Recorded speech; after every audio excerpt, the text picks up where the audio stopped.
So here we're going to go over just a few more basics on your camera, delve a little deeper into what we're dealing with as far as different modes and such. Here we're just starting kind of looking at your file size, and we're looking at kilobytes, megabytes, and gigabytes. We won't spend a lot of time on this. We've already talked about bytes and such, and a kilobyte is going to be just 1,000 bytes. It's not a very large image in this case. So here's a screenshot that's taken. In this case, this is a very small screenshot. Notice this does measure as 251 kilobytes. So again, a kilobyte is 1,000 bytes. If you get up to the megabytes, which is what you're going to be dealing with most often with the images you're processing, that would be 1,000 kilobytes. And then a gigabyte would be 1,000 megabytes. That's a pretty significantly large file size. I don't imagine that our files would ever get to that size, especially for this class. Okay, we also want to look at pixel dimensions, so don't forget that your image is comprised of, in essence, small squares. Each of those small squares only holds one particular color and one particular tone. So notice in the smiley face, each yellow square, it doesn't have a variation of yellow. There's no gradient of yellow in there. It is one solid yellow color and one solid tone. So a pixel cannot be multiple colors and tones.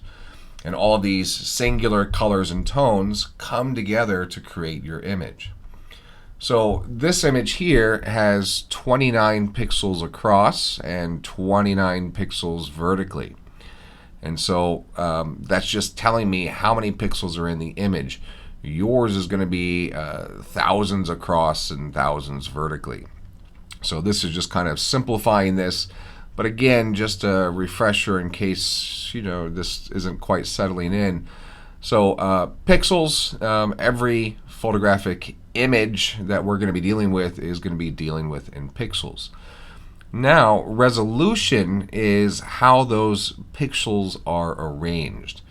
So in this case, it's arranged at 10 pixels per inch. We wouldn't know it by looking at the image. That's what your software program is going to rearrange these things at for you. So you'll decide that. You can change that in Lightroom or Photoshop and such. So if I change this from 10 pixels per inch, so if I print this entire image is going to be 1 inch wide and 1 inch tall. And it's not going to have very good resolution because of so few pixels in there. Now I can rearrange those pixels. I can say, you know what, instead of 10 pixels per inch, I only want there to be 1 pixel per inch. That means that if you print this, each one of these singular squares, these singular pixels, would be 1 inch in size. So I could make a 10 by 10 inch print if I have this set to 1 pixel per inch. Now keep in mind that 10 by 10 inch print is really not going to have that much quality to it because we have so few pixels per inch. The standard for printing is going to be 300 pixels per inch. But the thing to note is that the file size is dependent upon how many pixels you have in the image, and not what your resolution is, not how many pixels you have per inch. So I can change this to 1 pixel per inch, and the file size has not changed at all. I can go back to 10 pixels per inch. It's the exact same file size because file size is solely dependent or mainly dependent upon how many pixels are in the image. And also note that when we're referring to file size, we are using pixels per inch, and that is PPI. That's contrasted with DPI, that's dots per inch, and that's referring to a print. Okay, we've already hit on compression in previous videos. Just to hit on that again, that there are different levels of compressions that you can set on your camera. So for instance, here is a relatively traditional screen where you start to go in and start to change your files as to how they're created in the camera. Now you'll want to start to learn where to find these on your camera. I'm happy to help you with that, but again, your manual should help get you started as to where you find these. So notice here, I'm looking towards the top on the left-hand side. We do have an L, and that's referring to a large file size. And notice this little half hill to the left of it has a continuous hill. That's telling me that it's going to be a finer detailed image, so a significantly larger, less compression. Now that hill to the left on the image beneath it, or the section beneath it, is staircased, and that's telling me that there's going to be more compression with this. And so each step down makes a smaller file size, and each step down will, in essence, compress the image more. So notice on the right, you can shoot where you shoot RAW.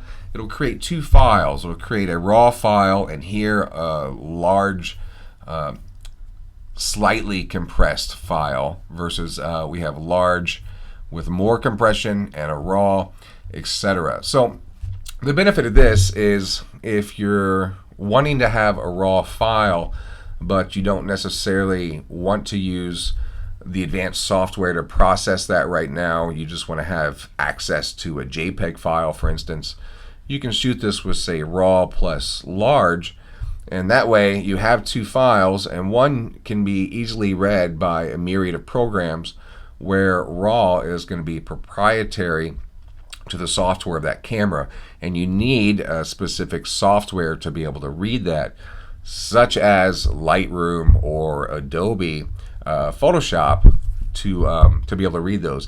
Keep in mind also that if you start to get a newer camera and you're using an older version of some of these programs, they may not have support for your current RAW file, in which case you probably would need to update your software program to a newer version so that that program can access that proprietary RAW file.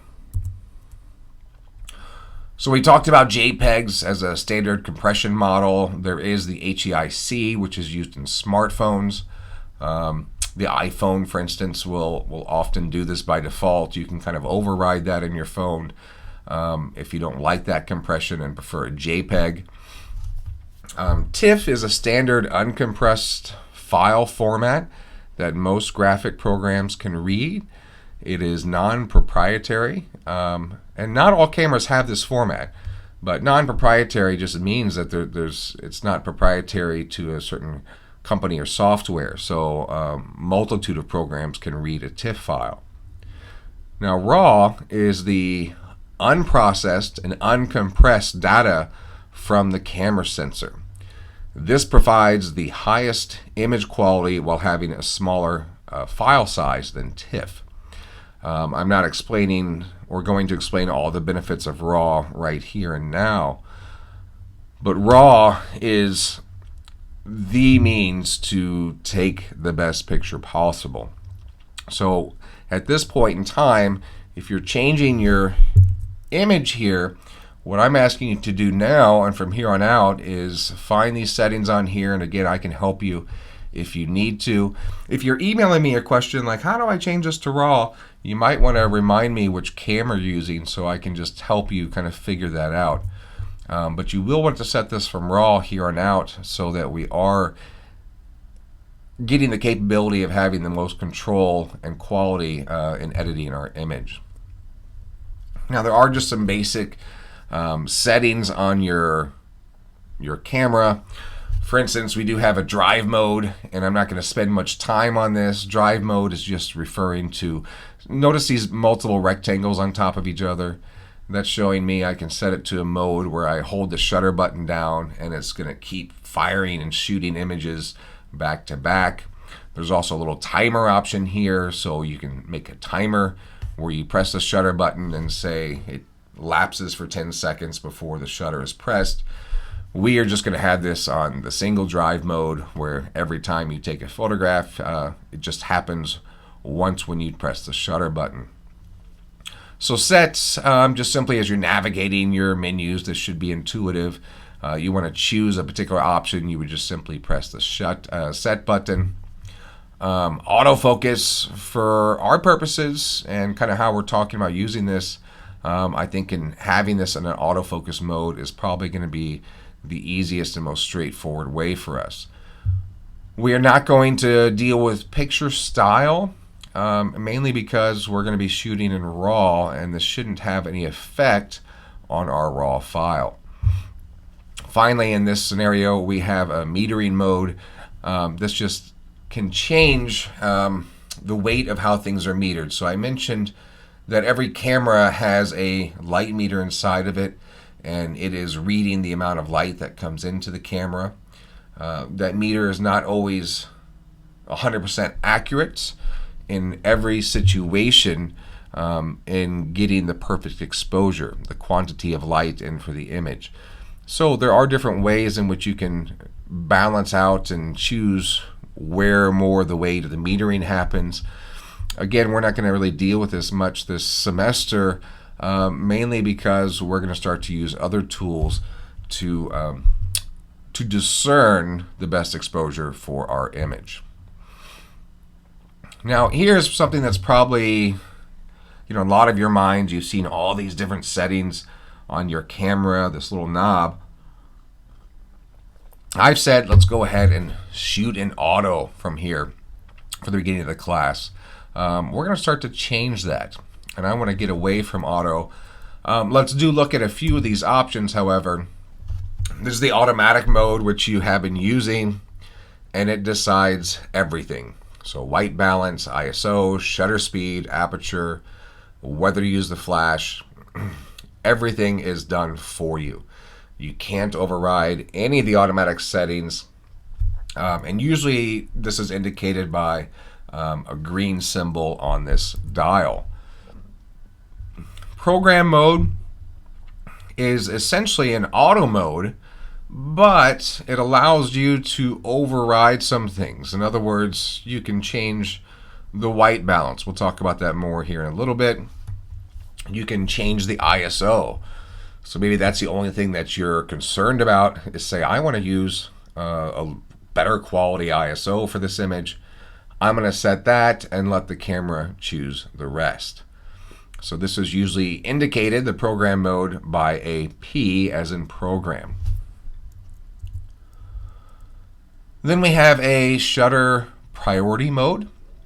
So the symbol for this is TV for time value, or sometimes an S.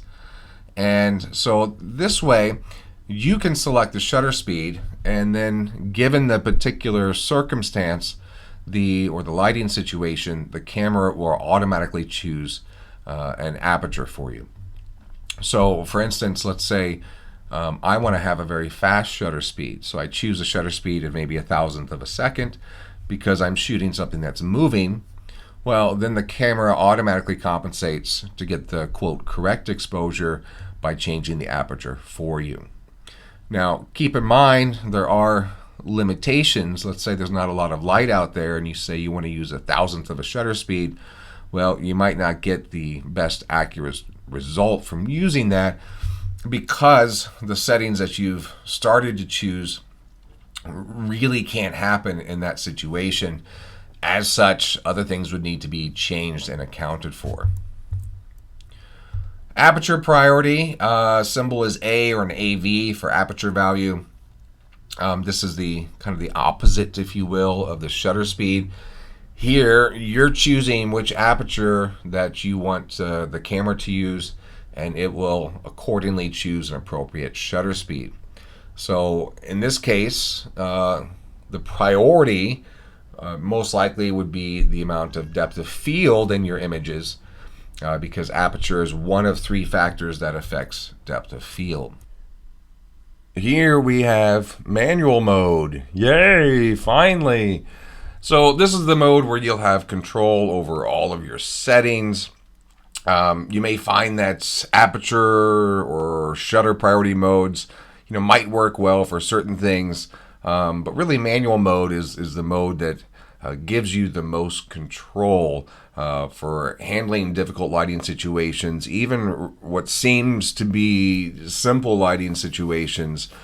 This is what's going to let you kind of override those settings. So This is the setting I eventually want you to use and feel comfortable with throughout the semester. You don't necessarily have to be using that now. You can start to experiment as you feel more and more comfortable with the things being taught here. For many of you, we'll kind of still inch towards that ever so slowly. The other ones I'm not going to cover. They're, I think, a little bit more intuitive. Things like portrait mode. So the idea is that perhaps it will have less depth of field. So when you're shooting a portrait, it'll focus on the figure, kind of give an aperture priority, an automated aperture priority. The opposite thing would happen with landscape, where the aperture priority would be the smallest aperture possible in that lighting situation to have a greater depth of field. Sports would have as much of a freeze motion as possible. Use macro, you would need a macro lens to be able to deal with this. I'm suggesting we leave these settings alone and we kind of all point back to manual so that we have the optimum control utilizing our cameras. Okay, so white balance is basically determining what in your scene is going to be white. So at this point, you're on auto white balance, and that's going to be just fine for what we're doing for now. We'll talk a little bit more about white balance in the future. Keep in mind that if you have the wrong white balance in your camera, you can change this and affect this with your raw file. Again, we'll talk more about that in the future. But for instance, like if you're using a JPEG, here, like the image on the left was shot with a tungsten white balance. So, not terribly long ago, most light bulbs were tungsten light bulbs. And if you photographed in that setting and you had a normal white balance set on your camera, or you're using just basic daylight film, those tungsten bulbs would have an orangish cast to the light. So in this case, to compensate, if you're shooting with tungsten bulbs, you would change the white balance to tungsten, and it's going to give this cyanish blue kind of cast to everything, and that would neutralize that orangish glow from the light bulbs, the tungsten light bulbs. Well, here, the image was accidentally set to tungsten on the left. In the center, there is an attempt to correct for that. And often, that color correction can be really quite difficult, and it can have some strange artifacts that do emerge from this. As opposed to the image on the right, which was shot with the correct white balance, you can see that would save a lot of time and effort and work. So this is just a little kind of heads up, a little bit about white balance to start thinking about that. We are going to have an assignment in the future that addresses changing the white balance on your camera. So again, for now, just auto white balance on your camera should be just fine. Okay, switching gears again just a little bit here, just talking about hand holding. So the golden rule for hand holding is if, say, you're set to 50 millimeters on your lens, well, you just put a 1/50 to make a 50th of a second, and that is the slowest shutter speed you should attempt to hand hold. Anything slower than that, it should be on a tripod. And this, regardless of your situation, should be a tried and true method for hand holding. However, things get a little different with some of these digital cameras. For instance, most students in this class are not going to be using a full frame sensor. Instead, they're going to use a little bit of a smaller sensor. And so the focal length doesn't quite match up with a full sensor. So if you had a full large sensor, a 50 millimeter lens acts as a 50 millimeter lens traditionally does. However, since that sensor is smaller, there is kind of a basic equation for this. Most of those are going to be a 1.6 focal length multiplier. So for instance, if I have a 50 millimeter lens with a crop sensor of 1.6, I just multiply that times 1.6, 50 millimeters times 1.6, and this gives us 80 millimeters. So in this sense, actually our minimum shutter speed to get the image crisp and sharp should be an 80th of a second. Even though it's a 50 millimeter lens with a crop sensor, you would actually want to shoot no slower than an 80th of a second. However, yay, to make things more complicated, this image, this particular camera and lens has a image stabilization system, which we just kind of covered. If it does have it, it's a little switch on the side of your lens. So if we turn that on, this one says it has a 3-stop image stabilization system. Now, after covering the law of reciprocity, understanding what a stop is, so hopefully you have an idea of what that's referring to. So I can change the shutter speed down 3 stops, and we get away with maybe a 20th of a second. 20th of a second is pretty short. Generally speaking, I would recommend not using anything slower than a 30th of a second. So a little bit of complicated math here, just some things to kind of consider. Usually, even though it's a little bit off with a crop sensor, usually putting a 1 over the focal length of your lens should assure you a relatively sharp image.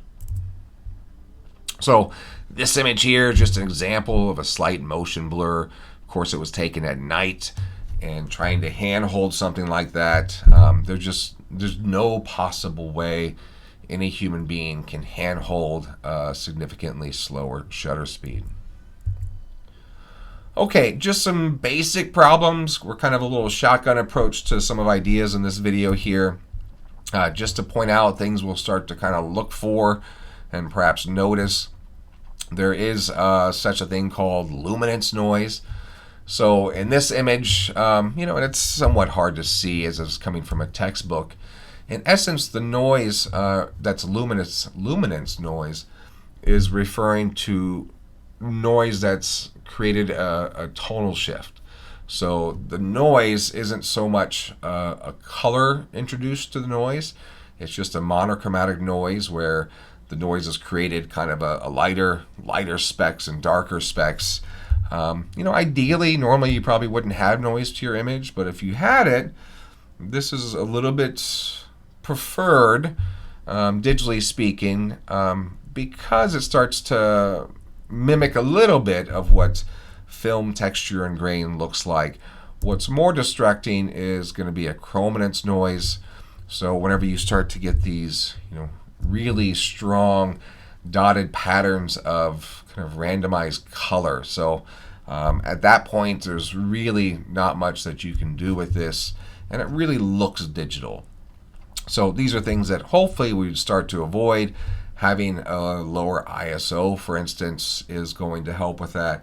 And of course, having a correct exposure will help with that. So these things are going to be found even more in, say, the shadow areas than often the highlight areas.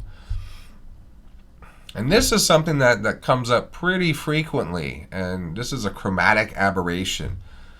Now, software programs like Lightroom Classic, Photoshop, etc., they have filters that can kind of deal with this, but they never just fully get it just right.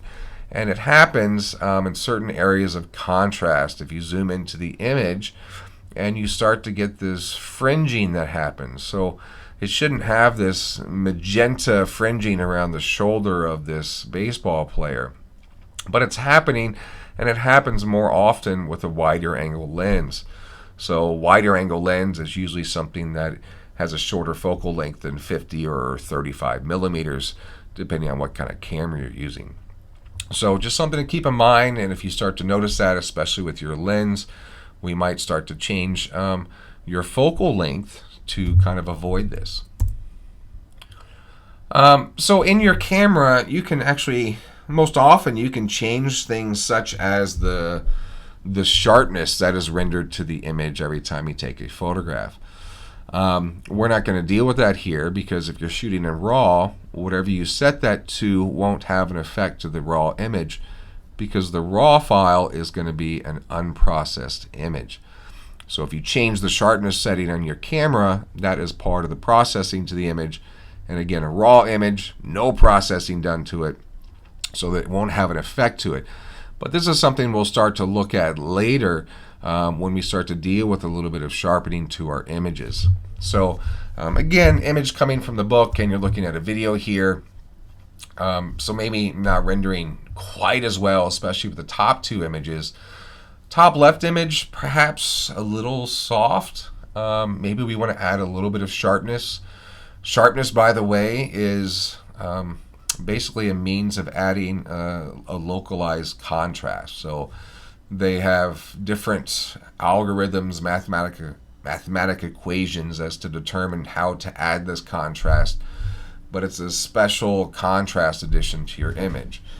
So the biggest thing to point out is this image here at the bottom. Often the problem that people tend to make the most is going to be over sharpening their image, and so this really does start to look over processed, and I think it usually takes a little bit more of training to kind of see what that over sharpen looks like. But just some things that we'll start to consider in the future as we assess images. This here we've talked about before, and this is going to come up more and more now. This is about looking at different exposures. So as a reminder, the image on the top left is a little bit underexposed. We're losing detail in those shadow areas. The image on the bottom is going to be overexposed. Even less desirable is an overexposed image where we are losing detail in those highlights. And then towards the top right is going to be a properly exposed image. So we have significantly more detail in the highlights and shadows. Of course, the way this image was printed and scanned, it's a little less visible than we like in some of this tree or the window here. This, I find, takes a little bit of practice, so to speak, in discerning. We came across this with one student's work in our first discussion where there was a bit of a barrel distortion in their images. And it's not to say that barrel distortion is always bad, but often it's less desirable. And this can happen with wide-angle lenses, especially the closer you are to the subject, the more apparent this will be, and the more wide-angle your lens, so the smaller focal length of your lens, it'll make it more apparent. So this image is just ever so slight, but I can see like the top of this should be completely straight and level, but there's a little bit of bowing, and it happens throughout a lot of these lines here. So this is something just to kind of keep an eye out for, and there are ways to compensate for this in software programs. Final thing is probably shouldn't have this image or this problem whenever you're getting images straight from the camera, especially if they're raw. But sometimes if things are kind of over processed, or you're using different compressions in your camera for like JPEG compressions, what it'll do, instead of having this nice gradation of 256 tones from white to black, instead it'll start to compress those gradations into 16 different tones. And then you start to get this kind of jaggedness as it transitions from one gradation to another. That jaggedness in the image is what we refer to as posterization, and this is almost never desirable, especially in just a basic normal photograph. So anyway, just some terms and concepts to kind of consider here. Big thing that we want to focus on is working with manual mode, how some of those different modes of our camera works.